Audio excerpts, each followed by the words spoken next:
biological parents do you have? Generally two, yeah. Actually, always two.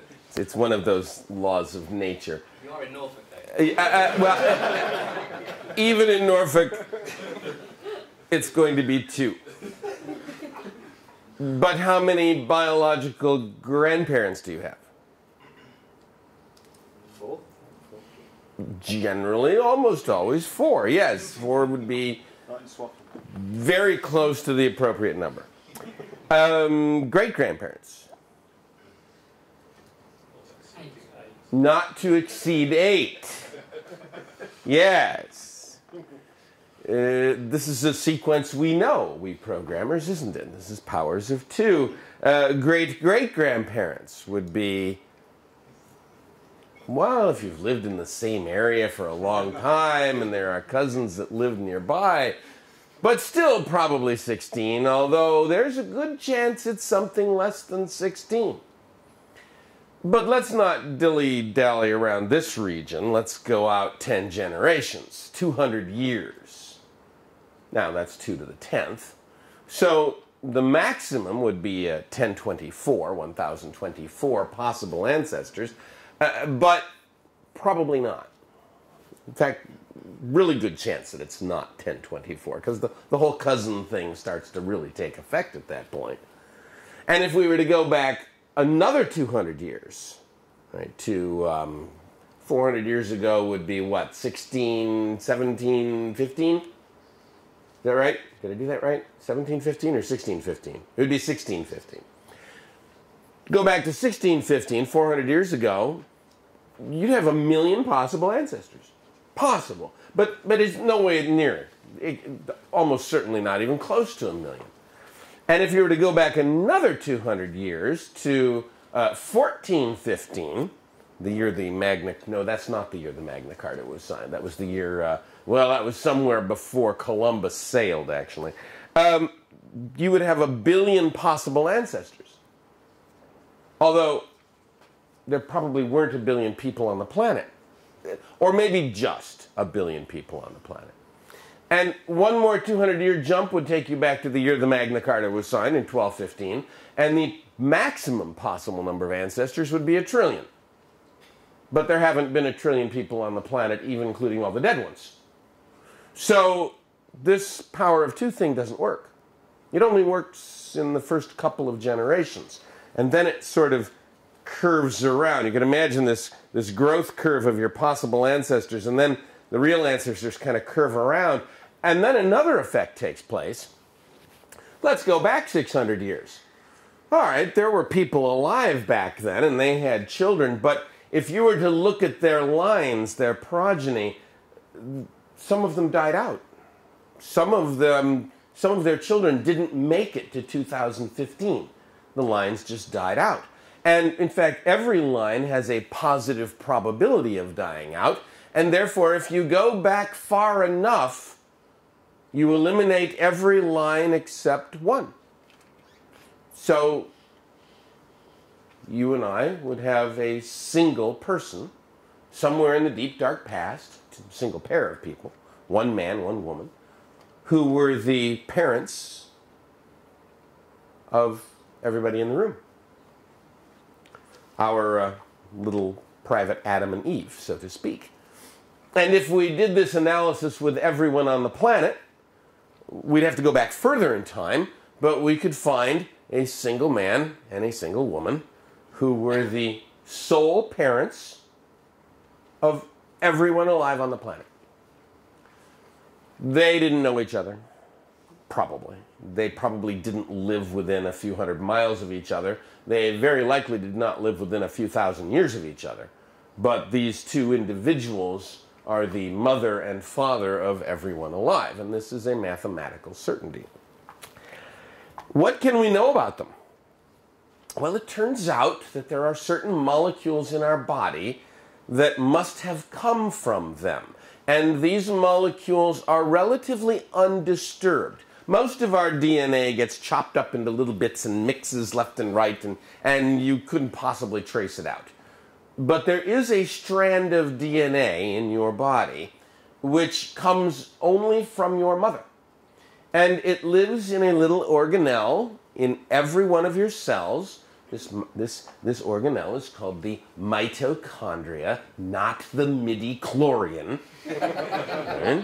The mitochondria. Mitochondria is a cute little hot dog-shaped organelle which takes in glucose and oxygen and emits water, carbon dioxide, and energy.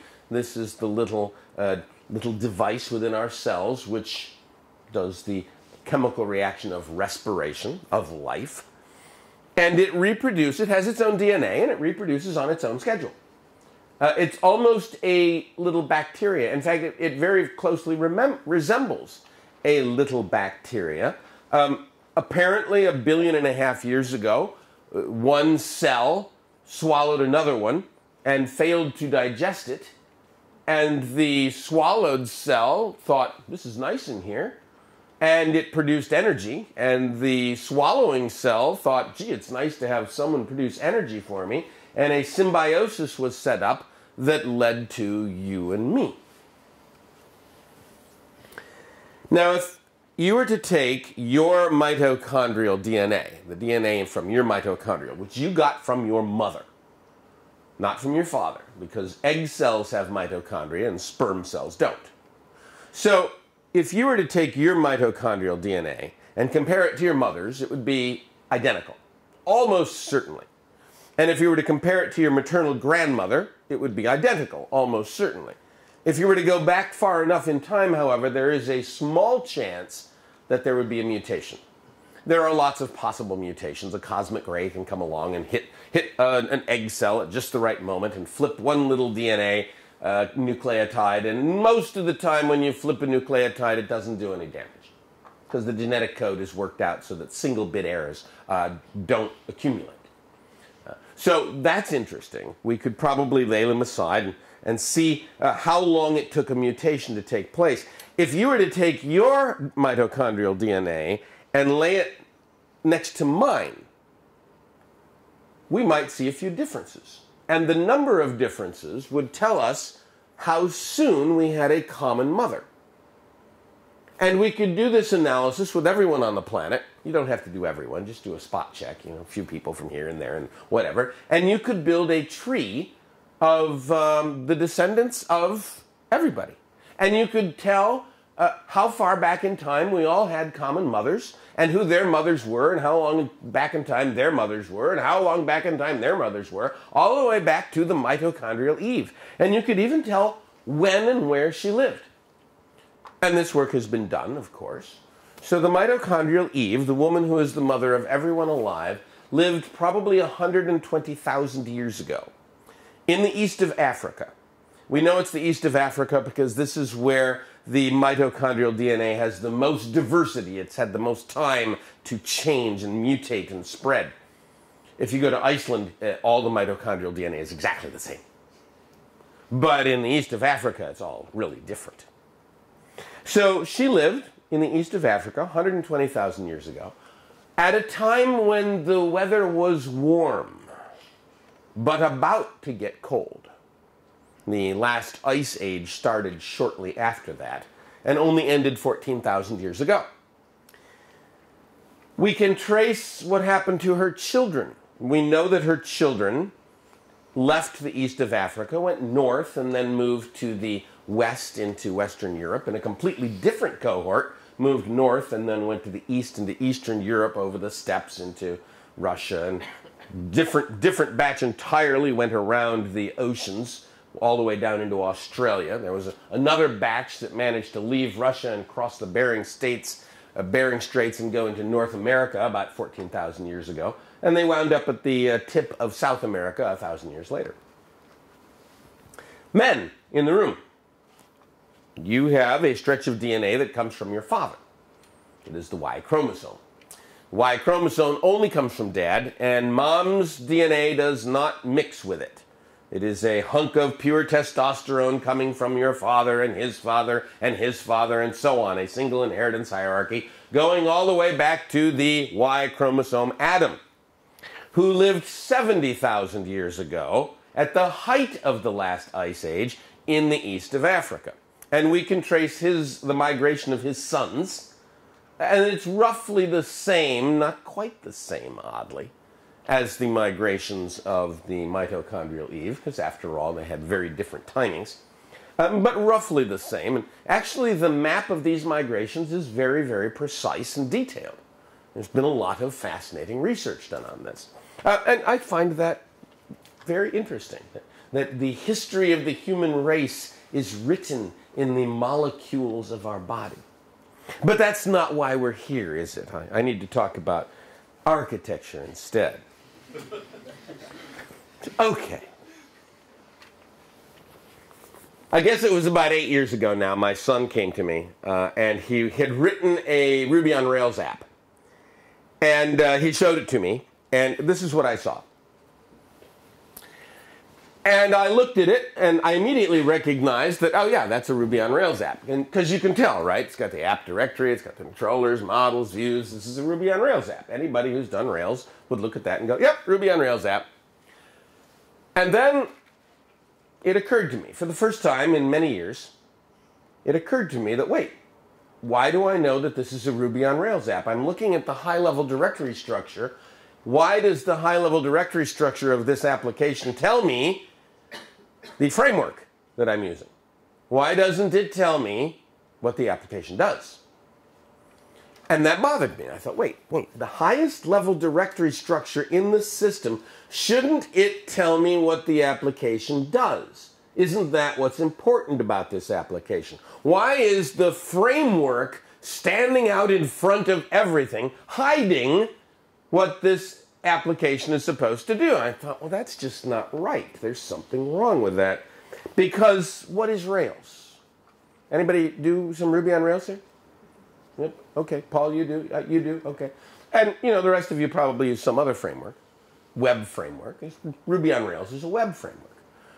And I thought, Ruby on Rails is a web framework. Why is it so obviously in front of everything when the web is an I/O device? Why would the web be considered something so significant that it would overshadow what the application does? Now, there's reasons for that. When the web came out, some of you may remember, when the web came out in the late 90s, and it changed everything. The internet is here, and web is here, and it changed everything. It took us close to 20 years to realize it didn't change anything. That the web was just an I/O device, like any other I/O device. It takes input from a user, delivers output to the screen. Okay, it uses this odd HTML language to do that, but so what? But you remember, if you remember those heady days of the .com era, and everybody was making $1 trillion by putting up a save-a-pet website, right? And that was the way things were until, of course, everybody lost the $1 trillion. And then we had programmers holding out signs saying, I will code for food. Those were bad days. The web had dominated us to the point where we had thought that the web was an architecturally significant element of a system. But of course it's not. It's an I/O device. And Rails and every other web framework out there took an architecturally significant position in all of our systems. So to the extent where you would describe your application as a Rails app. Why would you do that? Why would you say, well, I'm working on a Rails app? No, you're working on an accounting app. You may happen to be using Rails, but you're working on an accounting app. I'm using Spring. What is the architecture of your application? Well, architecture of my application is that we're using Java and Spring and Hibernate. That's not an architecture. That's a bunch of tools. What is the architecture of your application? And I started thinking about this. What do architectures tell us? So I got some blueprints out. And I looked at a library blueprint. Now look at that blueprint. That's a library. You can tell it's a library. It's got bookshelves, it's got desks, it's got computers sitting over here, it's got tables that you can sit on. that looks like a library. The blueprint is trying to tell you, I am a library. And if you don't believe that, that's a church. And you can tell it's a church. It's screaming at you, I am a church. And it occurred to me that architecture is about intent. It's about the intent of the system. It's not about the tools. It's not about the frameworks. Those are details. Details that should be hidden, not exposed. And then that reminded me of decades long past. That reminded me of this guy who had the same message in 1992. This is Ivar Jakobsen. And in 1992, he wrote this book, or published this book, and actually it was a bunch of his employees who wrote the book, and then he took credit for it, but that's okay. Object-Oriented Software Engineering was the title of the book, and the subtitle was A Use Case-Driven Approach. And I remember how excited we were in the early 90s when this book was about to come out. And it was eventually first released at a conference I was at, and everybody lined up at the bookstore to get their first copies of Ivar Jakobsen's book. And it was a classic. It remains a classic today. Does anybody remember use cases? And how excited we were initially, and then how awful it was later? What had happened to use cases, of course, was that we had the invasion of the consultants, and the consultants came in, and every consultant has to outdo the last consultant. So the consultants at first were saying, oh yes, I can do Jacobson's use cases, certainly I can. And then they had to create forms. So you could download on the internet, which was new at those days, downloading things on the internet. You could download from the internet PDFs, or actually it was probably PostScript files in the early days.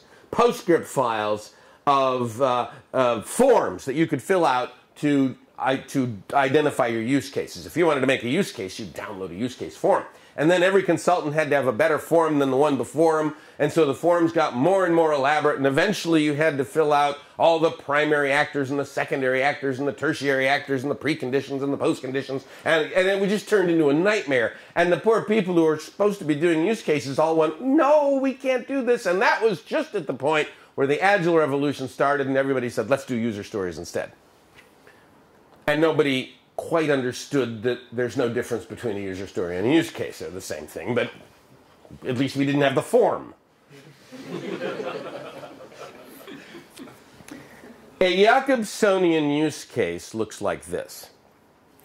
Very simple, straightforward kind of thing. If you looked in his book, you'd see something very much like this. And this is the use case for the create order use case in an order entry system. And it tells you what the incoming data looks like. There's a customer ID and a shipment destination and payment information. Notice that I am not describing the structure of this data. I'm just saying it kind of exists. I'm not going to tell you what it is because the use case is not the appropriate place to identify the structure of the data. It's just a nice place to say, yeah, this data exists. Notice that I'm also not saying that it's coming from the web. Although this might be a web-driven system, why would the use case say a thing like that? It's just telling you that this data is going to come in from somewhere. And then the use case says, well, this is what happens if everything goes right, the primary course. That's what Jakobsen called it. And this is just a set of steps, which tells you the processing steps that the use case might go through in very general terms. The order clerk issues the create order command with the above data. That's not even part of the use case.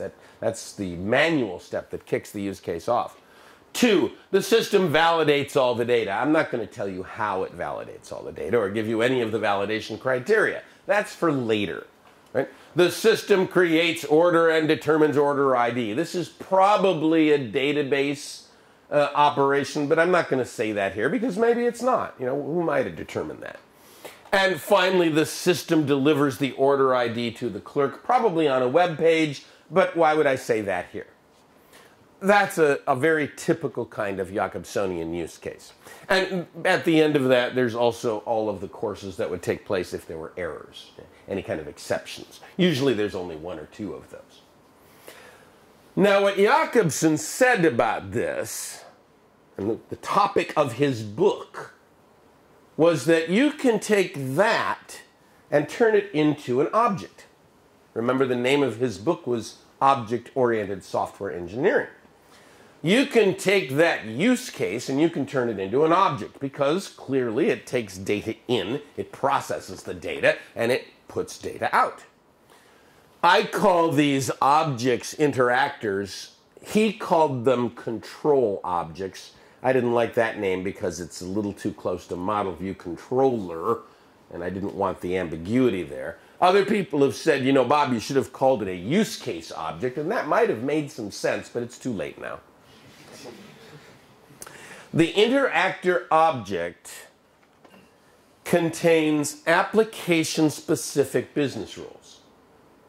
Now, what does that mean? What's an application-specific business rule? Well, there are two kinds of business rules. There are business rules that are true across many applications. And then there are business rules that only have a place in a particular application. They're related to that application. So, for example, the process of pricing an order, adding up all the prices of all the elements, you might see that in an order entry system.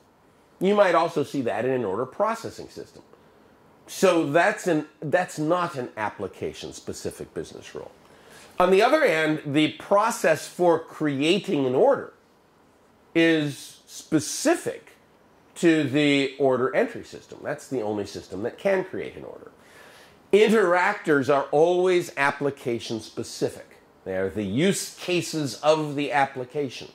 And use cases aren't shared between applications, because every application has a different use. The business rules that are not application-specific, Jacobson put into objects, which he called entities. Nowadays, we would call these business objects. These entity objects, or business objects, contain all of the application-independent business rules.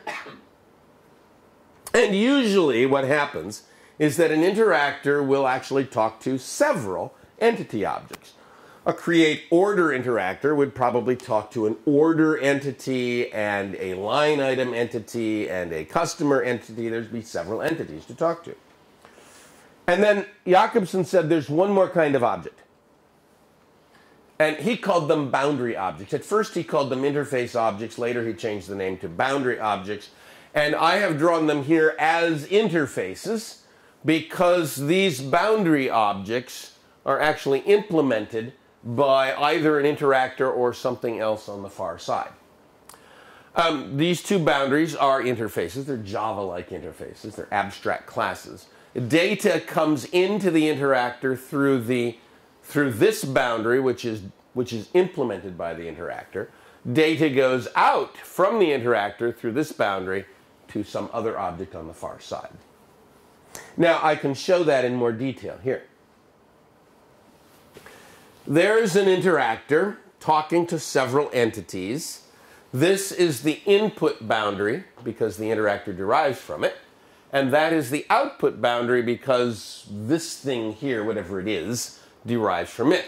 This is the delivery mechanism. And I called it a delivery mechanism because I didn't want to say web.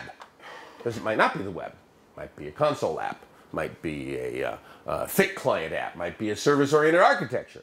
I don't care what it is. This is just the part of the system that communicates outwards to whatever the business rules are trying to talk to. And here's the user of the system. So watch the flow here. The user has pushed some button. Maybe he's filled out a web form and he's pushed the submit button. And the delivery mechanism, whatever that is, probably the web, but maybe not. The delivery mechanism's responsibility is to take whatever data was created in that moment and stick it into a data structure called a request model. if you've done any web work before. This is something like an HTTP request, except I don't want the words HTTP in there at all. I don't want it to derive from some base class which is tied to the web. I don't want any fields in it that have any webbish kind of knowledge to it.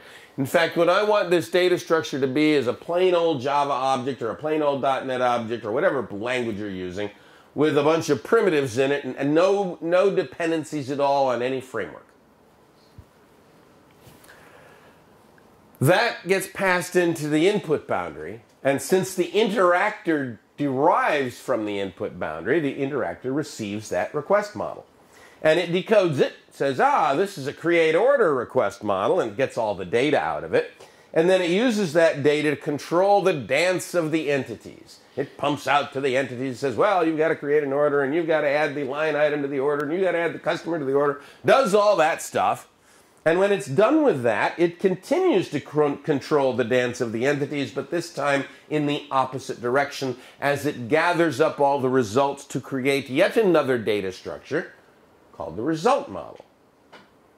And then the result model is passed back out through the output boundary to the delivery mechanism that implements it and somehow delivers to the user. Could you test those interactors?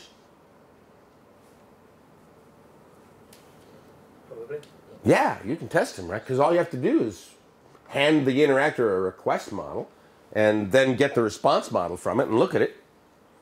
Do you have to have the web running in order to test that use case? No. Do you have to have the application server up and running? You don't have to have anything up and running. All you need is the interactor with its entities, and you pass data in through the boundaries, and you collect data out from the boundaries. You don't have to have the database running. We'll talk about the database later. You don't have to have the web running. You don't have to have anything running. And by the way, this is a fundamental goal of writing tests. When you're writing tests, especially tests of your use cases, you do not want to have the whole system running. Especially any part of the system that is slow or any part of the system that makes it difficult to communicate with the business rules, like a web server does. You don't want to have any of that stuff running. You'd like to just talk right to the business rules. Which means that nothing here knows about the web at all. There's no dependencies here about the web. I'll show you that a little bit later. But at this point, you might be wondering, what about Model View Controller? Because, I mean, we're supposed to be using Model View Controller. A web application should be Model View Controller. I met the inventor of Model View Controller a couple of years ago. That's him. And I'm going to butcher his name because I don't think any human can say it. It's Trygve Rinskaug, at least not an American human. Trygve Rinskaug was the inventor of Model View Controller in 1970 something or other. Model View Controller may be the very first named design pattern, before the word design pattern was ever invented. And I met him in Norway. I was in the speaker lounge of a conference there, trying to find a place to plug my laptop in. And I was, rooting around trying to find some place. And this old grizzled guy reaches over and hands me a power strip. And I take the power strip from him, and programmers don't make eye contact, right? So I took the power strip from him, and then I looked up, and it's Trygve Rinskaug. And as I took it, our fingers just barely touched, and I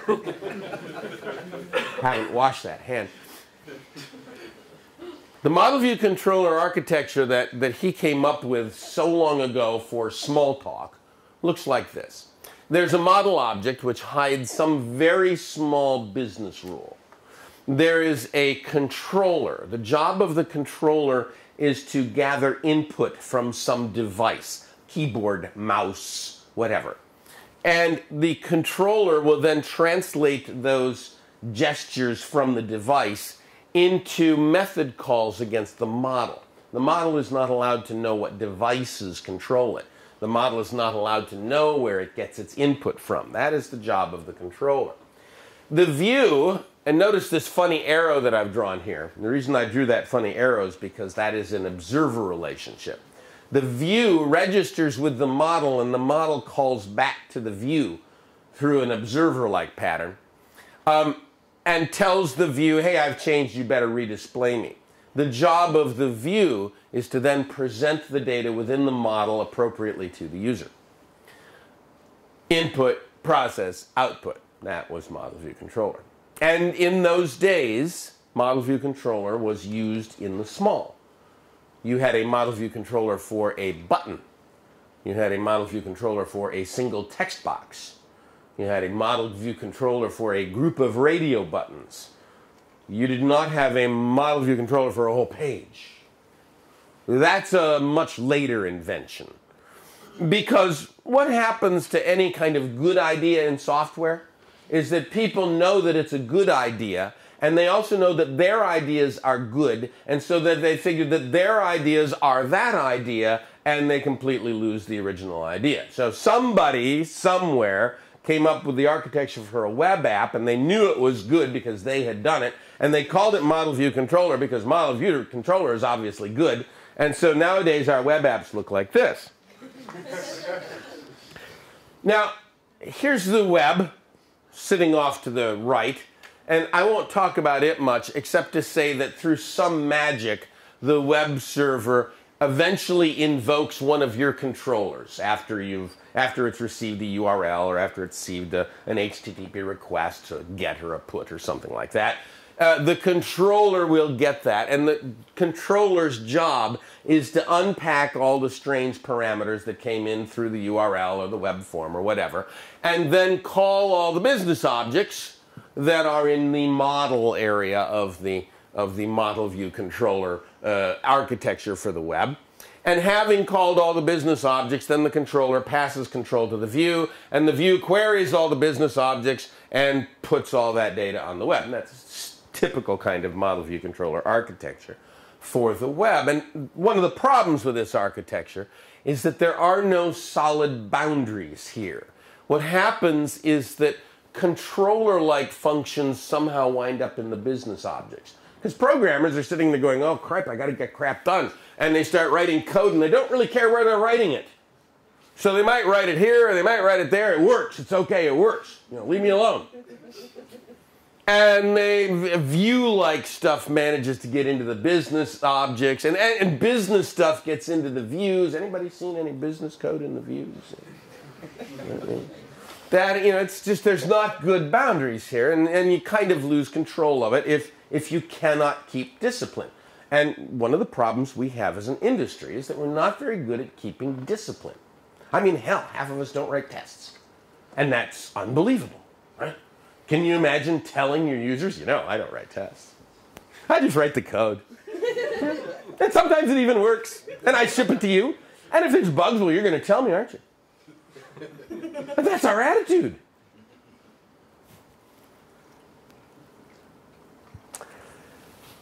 In Jakobson's architecture, there's a boundary.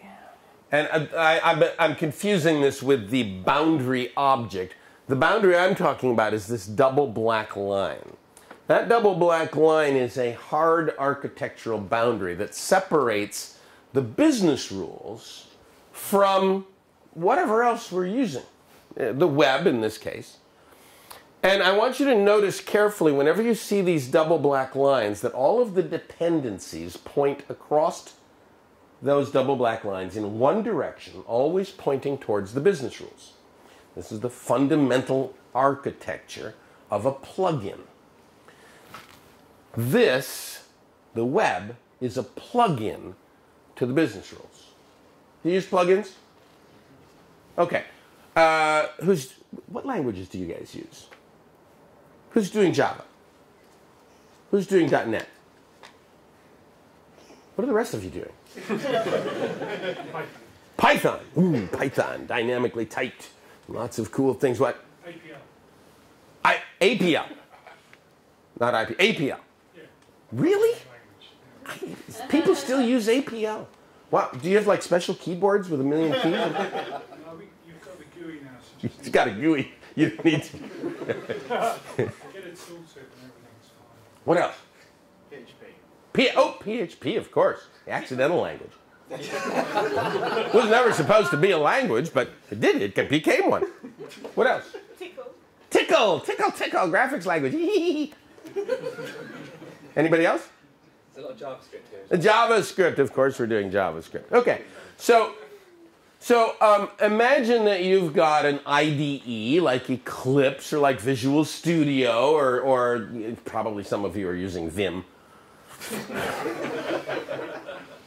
And you've got some plugins that you've added to it. Let's take a particular case. Visual Studio has a very good plugin that makes it almost usable, which is called ReSharper. Now ReSharper makes it's very nice to have ReSharper. But I want you to think now, they're built by different teams. There's the Visual Studio team at Microsoft, and then there's the ReSharper team at JetBrains. Which of those teams can completely screw the other team? Which of those two teams is powerless, and which of those two teams has absolute power? Who could put the other out of business? Well, now clearly Microsoft could put anyone out of business. But in this case, Microsoft would not have to use any money to put them out of business, because they could put ReSharper out of business simply by changing their interface every day. Yeah, we changed it again. Send them a little note. Oh, we changed it again. Sorry, you're not going to be able to deploy. And then every time they're just about ready to deploy, change the interface on them. You could keep them from ever deploying. Plugins are vulnerable to the things they plug into. But the things that they plug into are immune to the plugins at compile time. Now, I want you to think about this very carefully. Isn't it true that there are things in your system that you would like to be immune from other things in your system? In particular, wouldn't you want the business rules to be immune from the strange, bizarre changes that occur to the UI? And of course you do. And that means that you would like the UI to be a plug-in to the business rules, because that protects the business rules entirely. There's nothing the UI can do to screw up the business rules, because the UI plugs into the business rules. And the business rules can completely screw the UI, but who cares? Because the UI is going to change anyway. Which of those two is going to change more? Business rules or UI? UI. UI is designed to change. So there's another rule. If something changes a lot, it should be a plug-in. If something doesn't change very often, it should be plugged into. This is the signature of a plug-in. Plug-ins always have source code dependencies that point one direction. Now look at what's happening here. The interactor is done. It has created the response model. The dance of the entities is over. The response model has been created, and now the interactor is going to take this response model data structure and pass it out through the output boundary to something called a presenter, which some of you have probably used in the past if you've used model view presenter architecture, or if you've ever done MVVM architecture. The presenter is a class or a set of classes. The presenter is an object in this case, whose job is to take the response model and translate it into a view model.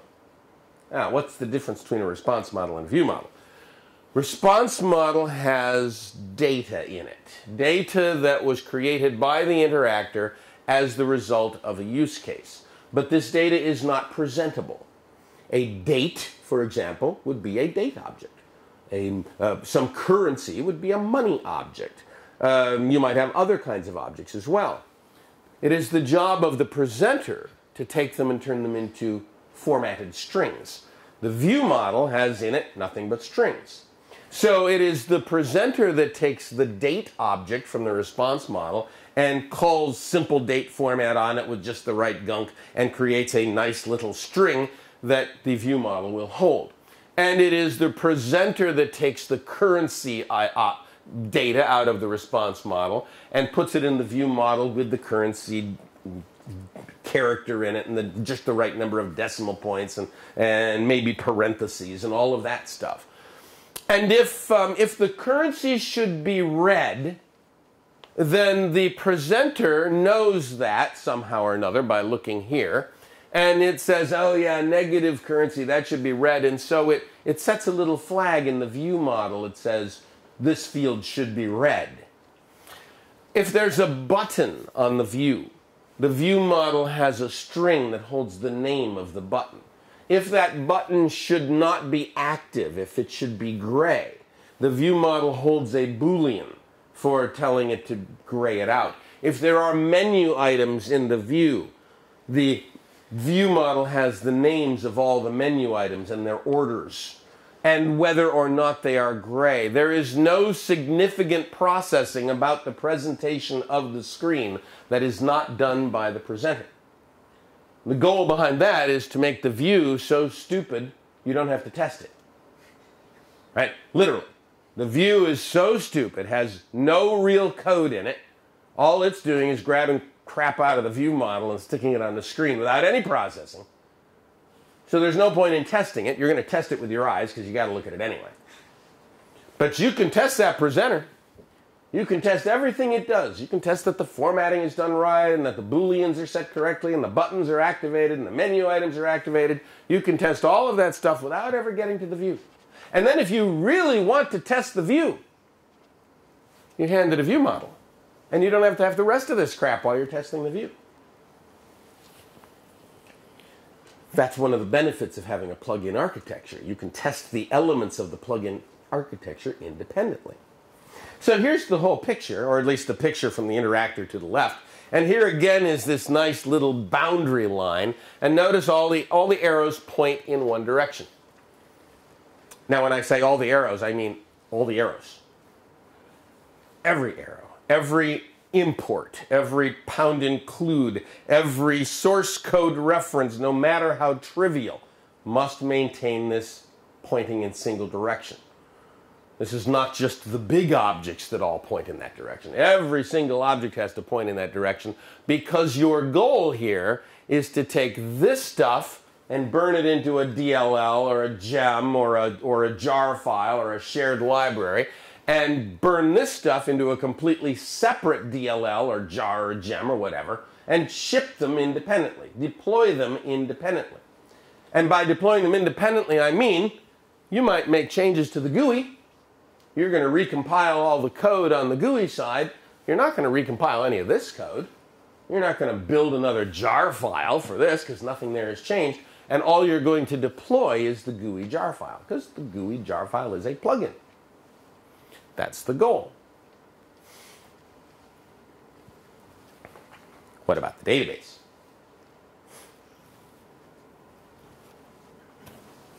Does that look familiar? Does that look familiar? Have you seen that picture before in your mind as you sleep? Does the database call you in your sleep? Is the database the great god of all the applications, and all the other applications surround it and worship it as little minions? Who would benefit from that view? DBA. DBAs certainly benefit from that view. They like that view a lot because they get to stand on rocks and be high priests. But you know that DBAs, there was a time when there weren't any. Where did DBAs come from? Who invented the job function? Oracle. Yes. Yes. Oracle. Because there was this stellar moment, this beautiful moment, when companies like Oracle, back when Oracle actually had to compete with people, they went to CEOs. They had this idea, right, this marketing idea. And they went to CEOs and they said to the CEOs, "Are you protecting your data assets?" What a beautiful word that is, a data asset. No one had ever thought of this word data and asset together. A data could be an asset. Are you protecting your data assets?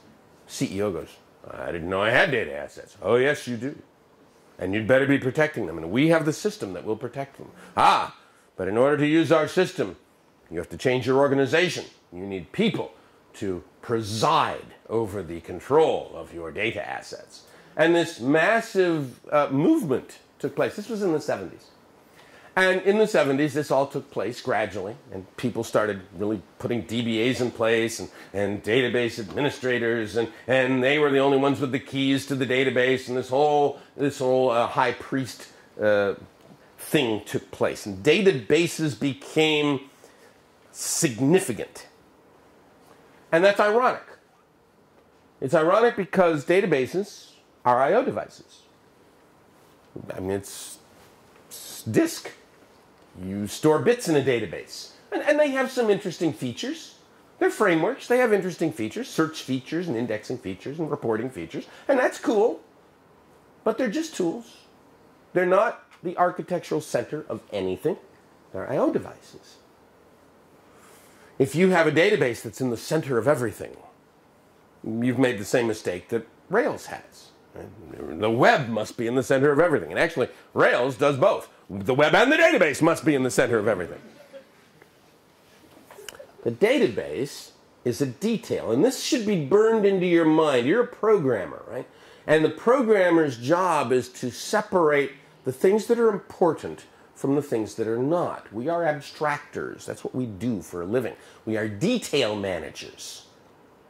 And the way you manage details is to separate the details from the things that are general. This is what we do for a living. And the database is a detail. Why do we have databases? To persist. To persist. Now, we've had persistent systems long before there were databases. We've had directory structures, Unix-style directory structures. They came long before there were relational databases. There were hierarchical data structures, databases, long before there were relational databases. Why is it now that we, and for the last 30 years, that we have been preferring this table structure, this bizarre way of putting things into tables, including all of our pointers? You know, we have to have relationship tables. And we have to have this actually truly horrible language called SQL, to access all of this data, which, by the way, has led to tremendous security problems all over the place because somebody had the great idea that our data access language should be textual and then interpreted inside the code so that some guy out in Nigeria could type select star inside the date field.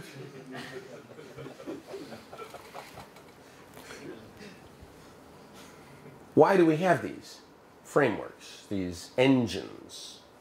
And the reason we have these engines is because disks are a pain in the ass. Has anybody written a disk driver? Oh, yeah. So a disk, the structure of a disk is a flat platter, right, with a magnetic coating. And generally with disks, you stack them. You'd have 2 or 3 or 4 or 5. And back in the old days, you'd have 14 or 15 platters all stacked up on top of each other in a spindle. And you'd spin that thing. And you'd spin it at like 3,600 RPM. That later, once they got smaller, we started spinning them at 7,200 RPM. But never mind that. We'd spin them 60 times a second or 50 times a second, something like that. And there'd be a head that could move in and out, and the head would draw little magnetic dots in a circle around the surface of the disk. And it would do that, maybe 200 or 500 or 1,000 of these little circles spaced a half a millimeter apart, depending on the technology. So we called these circles tracks. And because the platters were stacked on top of each other, we called the tracks all at the same radius, we called those cylinders. And what you would do is if you wanted to write a byte onto the disk, you would send a directive to the disk drive to seek into the appropriate track. And in the early days, you had to take account of things like the momentum of the drive, and you'd have to send it accelerate and deaccelerate commands. All kinds of horrible stuff that you had to do in the early days. In the later days, you could just tell it go to cylinder number 72. And then you had to wait. By the way, how long did it take to do that seek? 100 milliseconds was fairly typical in the older days. A little bit later it got shorter, but back in the 60s and 70s and the mid 80s, 100 millisecond seek time was pretty average. So you'd wait 100 milliseconds for the head to get in position. Then you'd have to wait for the rotational latency, for your byte to come around. But you couldn't just read your byte, right? You had to read a whole sector.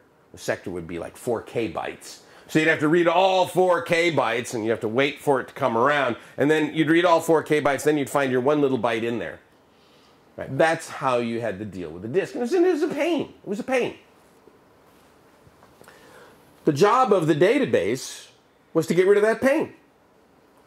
To make it efficient to get data in and off this horrible spinning magnetic surface. So we invented things like indexes, and we used tables because that was the easiest thing to do. And we created these frameworks that would easily get data in and off this spinning thing. Has anybody got laptops in here? Does anybody have a laptop here with a spinning disk in it? No. Had I asked this question 5 years ago, most of you would have had a spinning disk. There would have been 2 or 3 guys here that would have been sitting here going, no, and we would have hated them. Had I asked that question 10 years ago, nobody would have said that they did not have a disk. Everybody would have had a disk.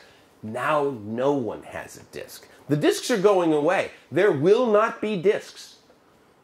Even in our server farms, there will not be disks. What do we have instead? We've got a huge linear array of RAM. And it looks like RAM. And it's addressable like RAM. And why the hell isn't it RAM? What if you had a 32-bit address space, a 64-bit address space of persistent RAM? How would your behavior change? Now, what do you do when you read in a relational table? You know, you go do the SQL thing, and you fetch to collect all the gunk, and now you've got what the ADO structure that everybody likes to use now. It's a bunch of tables, and then what's the first thing you do with it? You unpack it into linked lists and hash tables and binary trees, because those are the kind of data structures we like to use. We're programmers. We don't like these dumb tables. These dumb tables are dumb.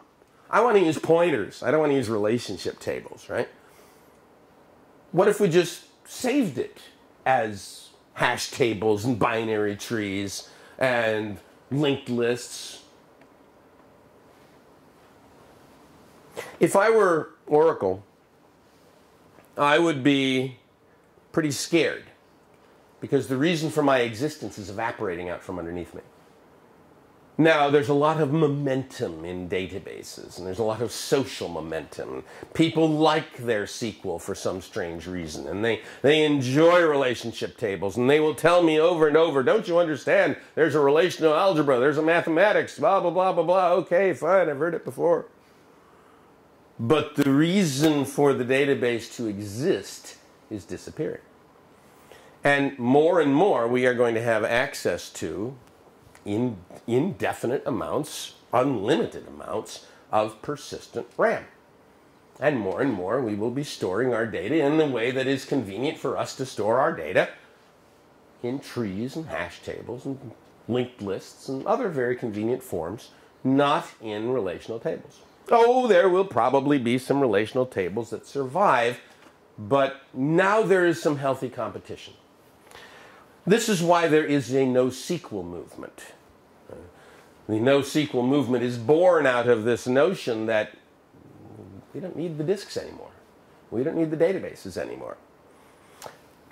Imagine that you are working on a system 10 years from now, and you are inextricably bound to a relational database because you've made huge commitments today to a relational database, and you cannot get away from them. Whereas the rest of the world is happily dealing with a much nicer data storage technique you don't have access to because you bound yourself to a relational database. I don't think you ought to do that binding. I'd like another boundary.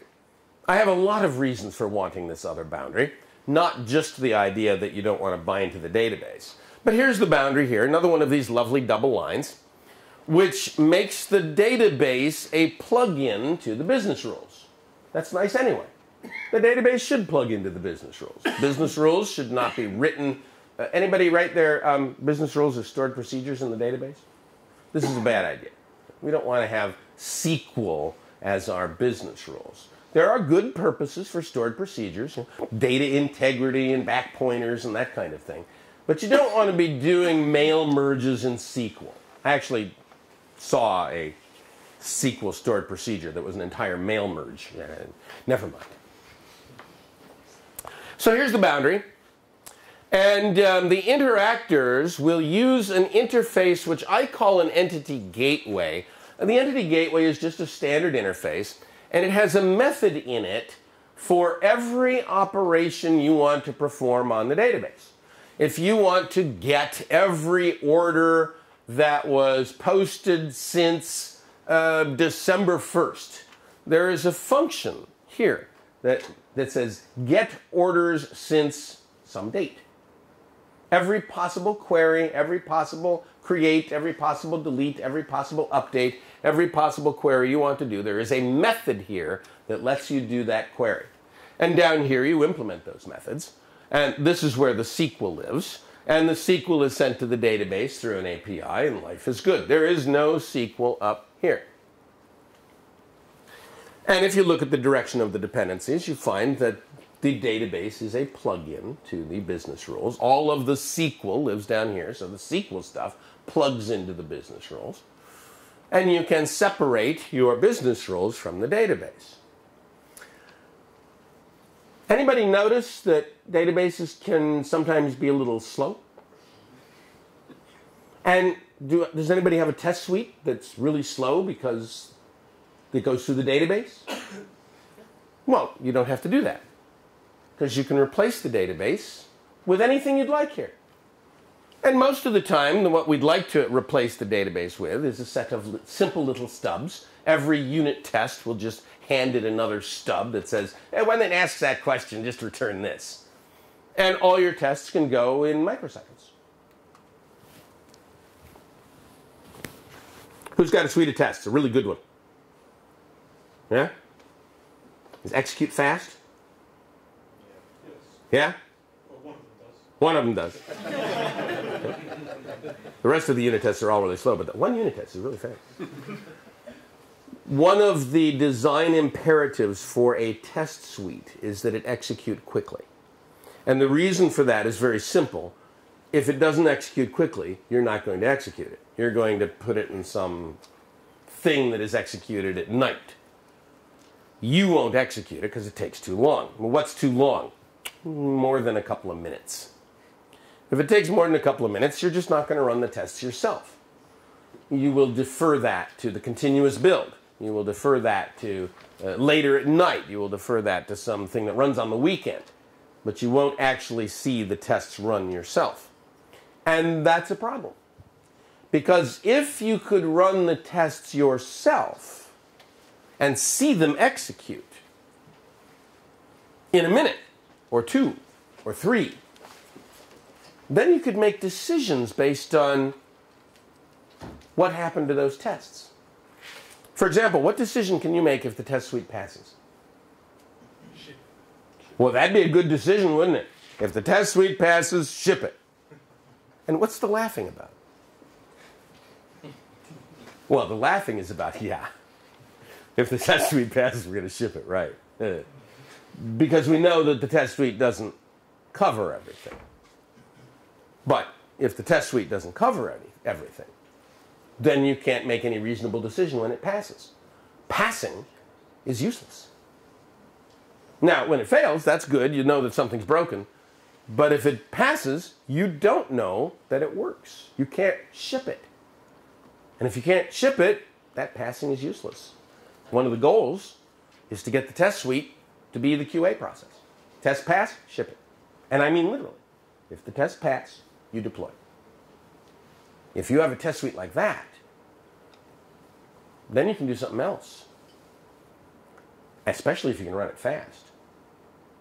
you can clean the code. Because if you've got a fast test suite and it covers everything, then you see some messy code and you can clean it. Push the button, oh yeah, it still works. Clean it a little more. Push the button, yeah, it still works. Clean it a little more. Push the button, ooh, broke it, put it back. Oh yeah, okay, I know what to do.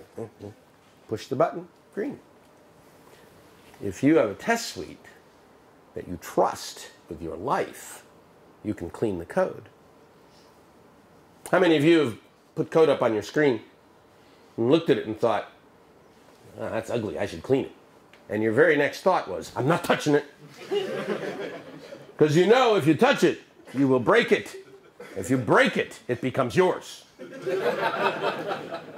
So you walk away from the code. I submit to you that if that is your reaction to the code, the only thing that can happen to that code is that it will rot.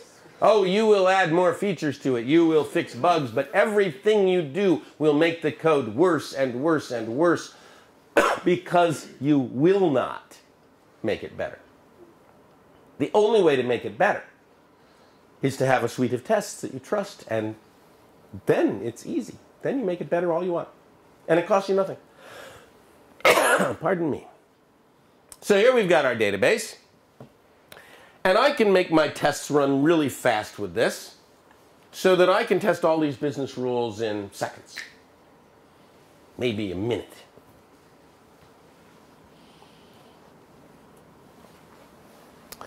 Tell you one story and then I'll be done.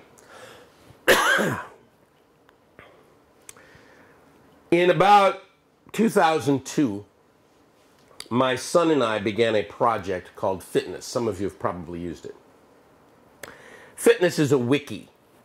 It's a wiki that integrates a framework that Ward Cunningham wrote in 1999 that allows you to write tests in HTML, and you can see the results right in those test tables. They turn green. It's very nice.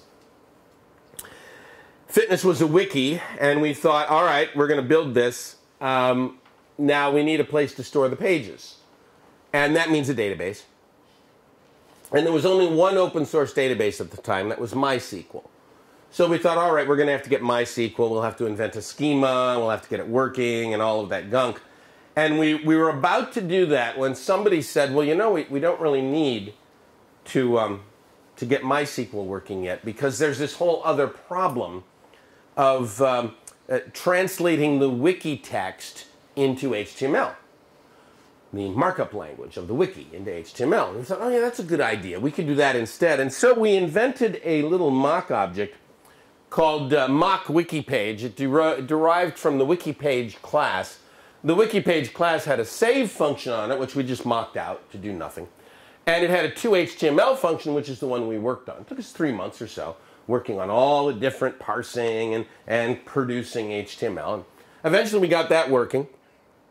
And then we're doing test-driven development, of course. So our tests started requiring more than one page that we could fetch from some data storage. And we said, okay, well, now we need MySQL. Let's get MySQL running. And somebody said, well, we really don't need to do that yet because we could just keep all the pages in memory and access them through a hash table.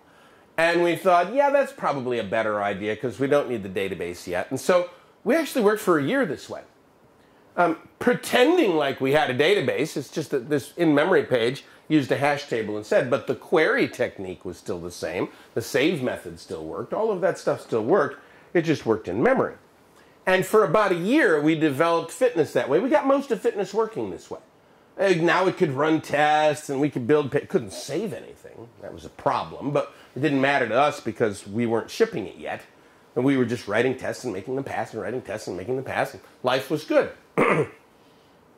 Eventually, however, we got to a point in our testing where we really needed persistence for the tests. The tests needed to have persistence. We were beginning to test the boot up procedure.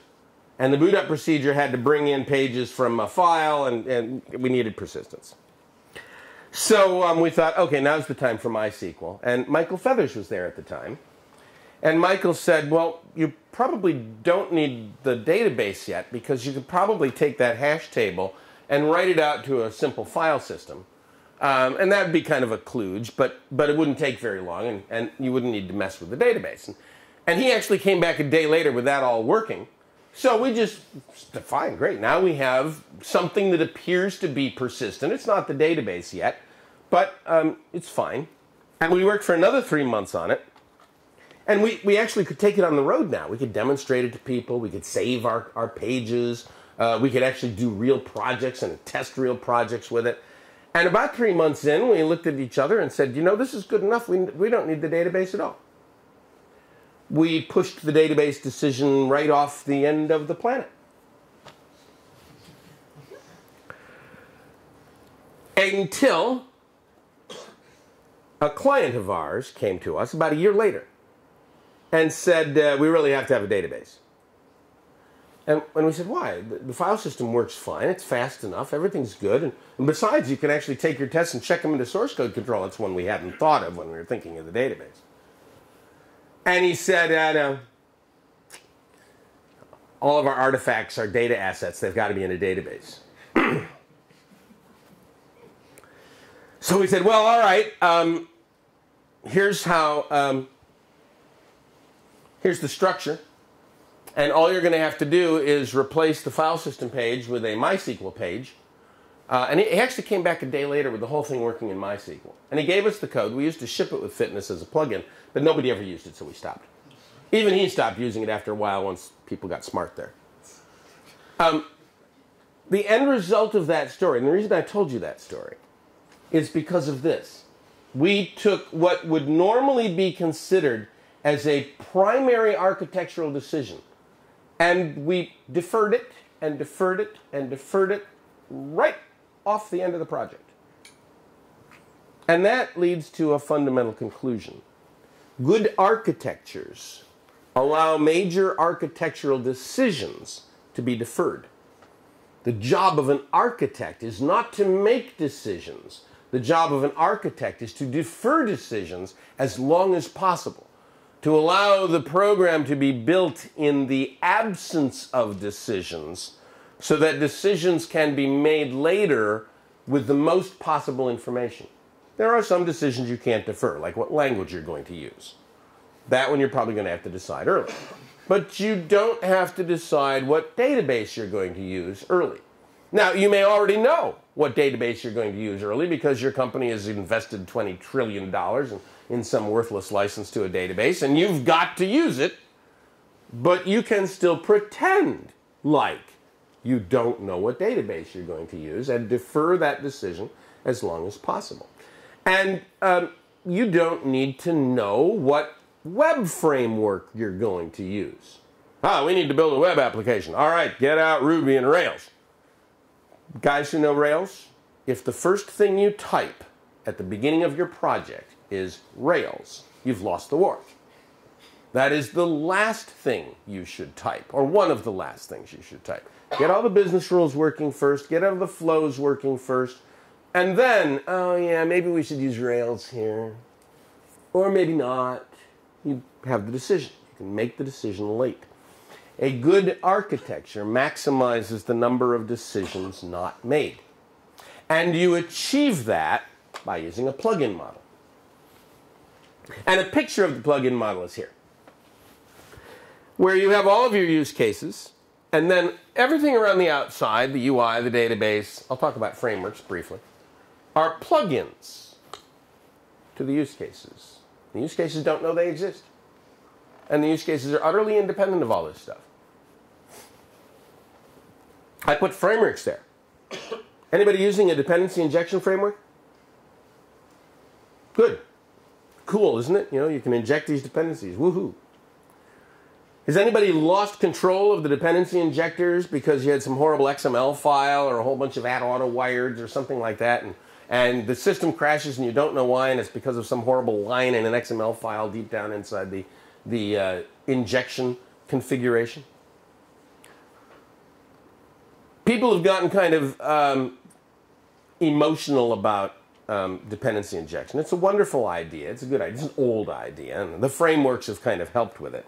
But you probably don't want to inject everything. What you'd really like to inject are factories. You'd like to inject factories and then let the rest of the business rules use those factories.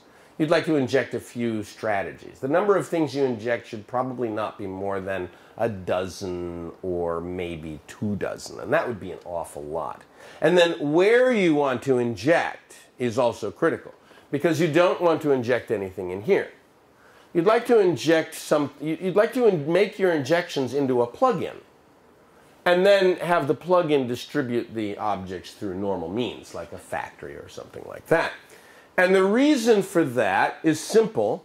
You don't want your use case code to know about your injection framework. You don't want your use case code to know much about any framework. Why? Because framework authors are out to screw you.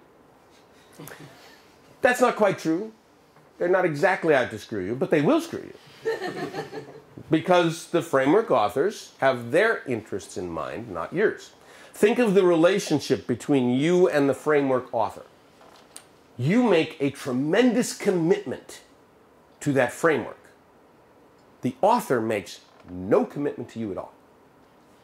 And the author will change the framework anytime the author feels like it. And tough beans, guys. I changed the framework. And you are bound to me. Ha-ha!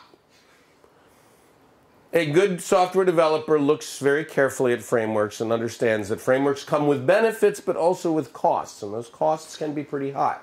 So you want to take your frameworks, you want to use them, because they're powerful, but you also want to kind of keep them at arm's length.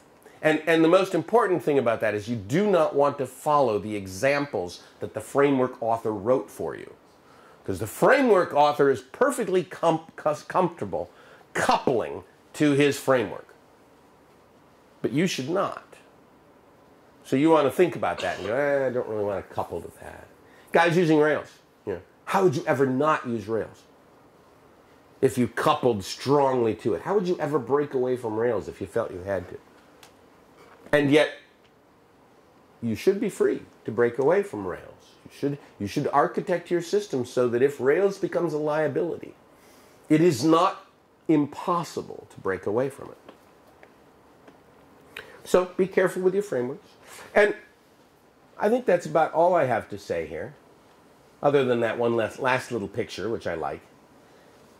But that's contact information, and gee, it's kind of late, and I really want some beer. So are there any questions? Good. Oh, all right. One question. It's something I've seen quite a lot. On your side with the databases, something where stored procs can be used to great effect is to abstract the whole database thing from below the repository away from the programmers, so they don't get any access to tables, they can't do any SQL at all. Yes, right. The programmers love it, the DBAs love it, because they can protect their little domain. Yeah, exactly. One of the things I didn't talk about there was that the entities are not instances of database tables. They're usually constructions from many database tables and maybe some operations as well.